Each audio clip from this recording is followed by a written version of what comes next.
Don't you just want to jump in the time machine and smack your younger self in the head? Stupid motherfucker.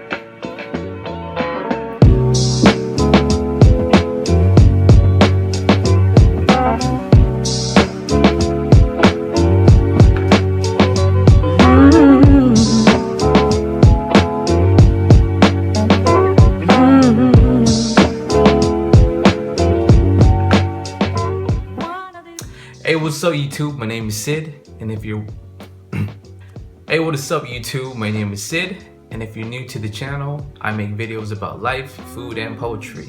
Also, I have my own podcast called Sid's Foodcast, where me and my guests talk about food, a love for food and drinks, and everything in the name of food. So here are 3 things I wish I knew at 20. Number 1, building small habits. So to give a little bit of a context of the situation, when I was 20, it was my last year of college. I was severely overweight. I lived with my brothers, so my parents weren't around. So that means we had a lot of freedom to do whatever we want. We could eat whatever we want. We could drink whatever we want. So there were no rules in place. The freedom to do anything became something that was too overwhelming for me, to the point that there is no system or there is no guide for me to do the things that I have to do. I know it's a little bit weird, but too much freedom can feel constricting at times. What really helps is to build small habits. It doesn't matter what kind of habit that you have to make, as long as it's for yourself. For example, it could be as simple as when you wake up, you drink 1 glass of water, or when you wake up you stretch or do 5 push-ups, and you build off of that one. This just means that you want to start your day right, and you start your day in the offensive mode. The main focus is just starting the day right, no matter what time you wake up. As long as you do something for yourself, no matter how small or big it is, it will definitely set your day in the right tone. There's what we call the snowball effect, where you usually hear this one in Dota 2 or League of Legends, where the hero basically does all the small necessary steps that they need to take in order for them to become really strong at the late game. So imagine that one in real life, where you are this tiny snowball on top of the hill, on top of a snowy mountain, and then you're rolling down the hill, and as you slowly gain momentum, the snowball gets bigger and bigger and bigger and bigger. And you can compare that one to your habits. As long as you do one small habit that's good for you at the very beginning of your day, it is important that you build momentum by doing a task for yourself and not for others. Number 2, stand your ground.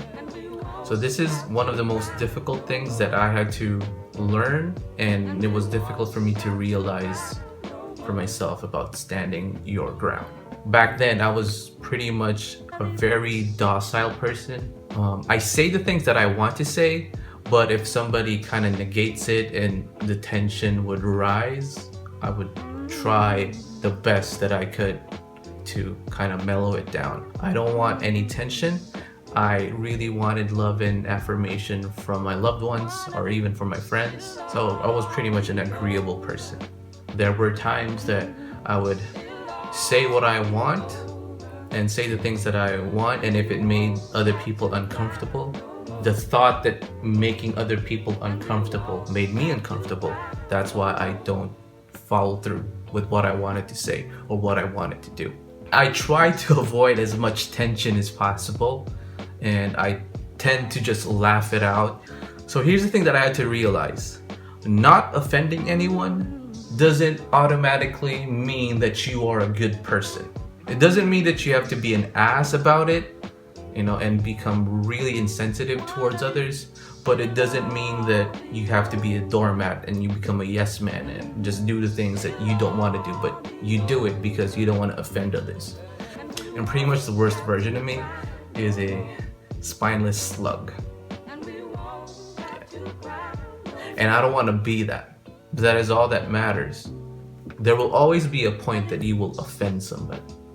And it may be something intentional or not intentional, but it will come. And you just have to deal with it accordingly. So if it's something that you realize that was a mistake, you just apologize about it. But if it's something that it's really true to you and it's true as well for others, then they just have to take it as it is. And that's the most important thing. So lastly, take your time. You know, when you were a student, you always rush to graduate. And when you graduate, you're always in a rush to get that job. But right now, when I realize about it, I didn't really take time to appreciate what I was doing. We always tend to look at the goal and not the journey. So when I was in college, there was a poem about the Odyssey, specifically about how Odysseus wanted to go home so bad. The poem was basically about, it wasn't necessarily going to Ithaca, where Odysseus lives, but it was about the Odyssey or the journey that you went there. Right? It wasn't really about the destination, it was about the journey. We're so engrossed in the goal, we didn't really take the time to appreciate the learning process. And that was the thing that I didn't really appreciate back then. I really wanted to just get the diploma. I really just wanted to go get a job, to graduate, and then to, earn a lot of money. As long as I have a project, as long as I have the homework, as long as I attend classes, that's about it. Then that's one thing that I'm a little bit older now. I really wanted to promote to my friends and to my wife about the love for learning. Because at the very end of the day, we're always going to learn. Whether it's about learning about a new skill, learning how to be a better person, be a good husband or wife. We usually tend to focus on the subject or the certain skill that we need to learn, but not on the process of learning how to learn that skill, if that makes sense. Learning how to learn, that's basically it. Take your time with your subjects, appreciate what you're doing, be in that moment. We know we wanted to reach a certain amount of success or achievement, but knowing and focusing on each step that you have to take will certainly help you as you move forward.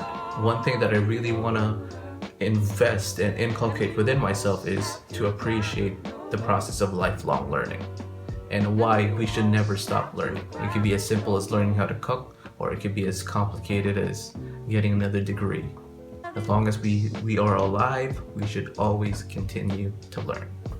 I may not be able to go back in time, but for the people who are listening and watching this video, I hope that you get something of value about this one to give a little bit of direction of your life. This may seem so simple or it may seem so complicated, but as long as you try to learn about these things, then it will go a long way for sure. So what are the lessons that you learned in your 20s? Leave a comment below. And if you like this type of content, don't forget to like, share, and subscribe. That's it. Peace.